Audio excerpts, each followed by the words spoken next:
New Style Employment Support Allowance still exists in 2026. It's not ended. It supports people whose health means they can't work in the same way as before and who have paid national insurance in recent years. This is particularly relevant for people who are unwell but don't realise they may be eligible for this type of support. People who have worked and paid in, who may own their own home, who live in a household where their partner earns too much for universal credit, and migrant workers who have paid national insurance in the UK. New Style ESA is a contributions-based benefit. This means it's based on your national insurance record, not your household income, and not your savings.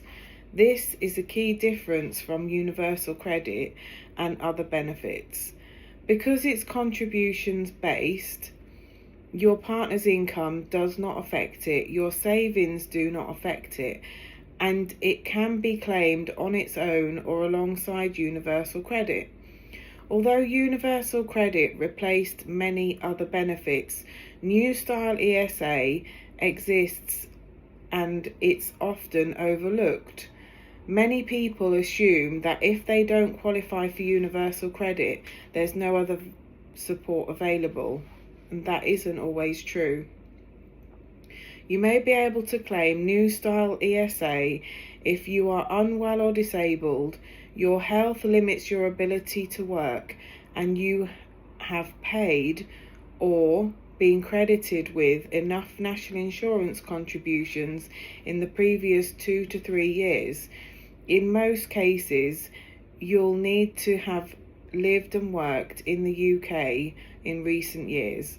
You cannot usually claim New Style ESA while you're receiving company sick pay or statutory sick pay. You can normally only claim once those payments have ended. You may still be able to claim if your sick pay has stopped, if you've left work because of your illness or disability, or if you've returned to work on reduced hours.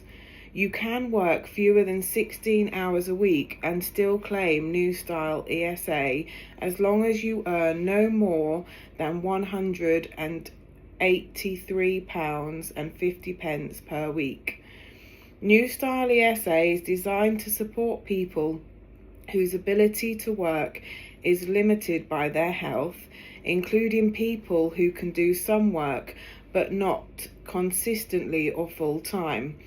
Each claim is assessed individually based on your circumstances and evidence. New Style ESA is not affected by your partner's savings, how many hours your partner works, your savings, or whether you own your home. This is why it can still apply even when universal credit does not. Some people receive New Style ESA and universal credit at the same time. If so, ESA is counted as income for universal credit, which may reduce the universal credit amount. Even so, ESA can still be worth claiming because it provides national insurance credits and can continue even if universal credit stops. If your partner earns over the universal credit threshold, you may not qualify for universal credit at all, but you may still qualify for New Style ESA. This is one of the main reasons it remains relevant in 2026. What has changed over time is that income-based ESA is no longer available for new claimants. People already receiving income-based ESA have not lost it. Other changes mainly relate to how claims are processed, how evidence is submitted, and how assessments are carried out. The structure of ESA itself hasn't disappeared. When you apply for New Style ESA, you usually start in the assessment phase where medical evidence is reviewed and your capability for work is assessed. I've also made a step-by-step video showing exactly how to claim New Style ESA online, which I will link alongside this video. If you want more clear, up-to-date guidance like this, subscribe for the next video in the ESA series.